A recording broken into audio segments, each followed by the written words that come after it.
श्रीराम श्री ब्रह्मचैतन्य गोंदवलेकर महाराज यांचे दैनंदिन प्रवचन आज 23 नोव्हेंबर।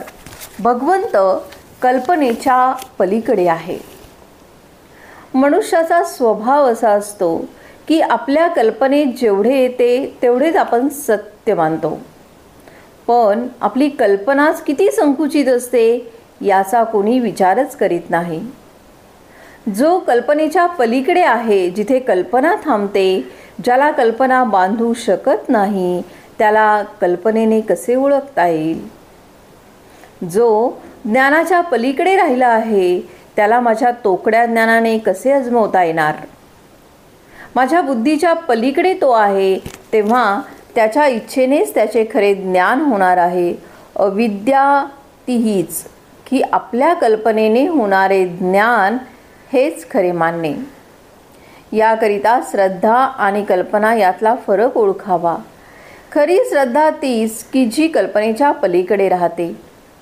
प्रल्हादा इतके आपण नामाला सत्यत्व देत नाही। कल्पनेची मजल प्रल्हादाने नाही चालवली।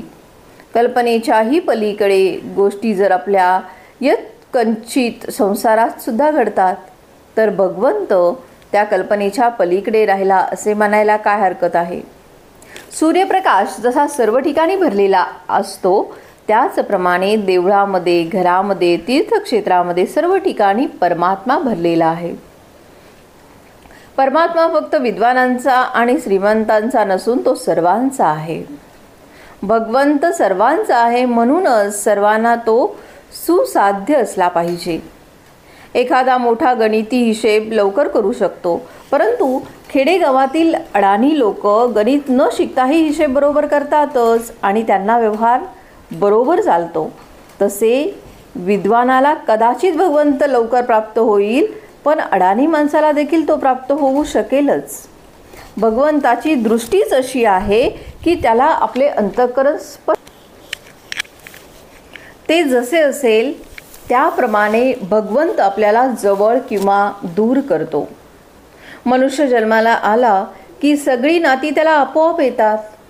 त्याचप्रमाणे परमात्मा आनंदरूप आहे असे म्हटले की बाकीचे सर्व गुण त्यामध्ये आले असे समजावे।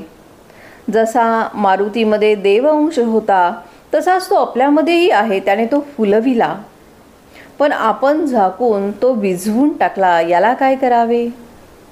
मामलेदाराला बरोबर असलेल्या शिपायाची भीती वाटत नाही, चोराला मात्र त्याच्याबरोबर असलेल्या शिपायाची भीती वाटते।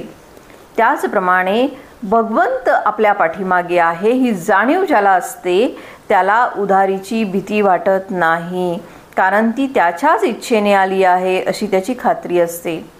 आपण आपले मागले घडलेले सर्व भगवंताला अर्पण करावे, मग पुढची जबाबदारी त्याच्यावर पडते। आजचे बोधवचन: जे निश्चित नाही त्याचे नाव कल्पना होय। देव आहे असे निशंकपणाने वाटणे हे ज्ञान होय। जय जय रघुवीर समर्थ।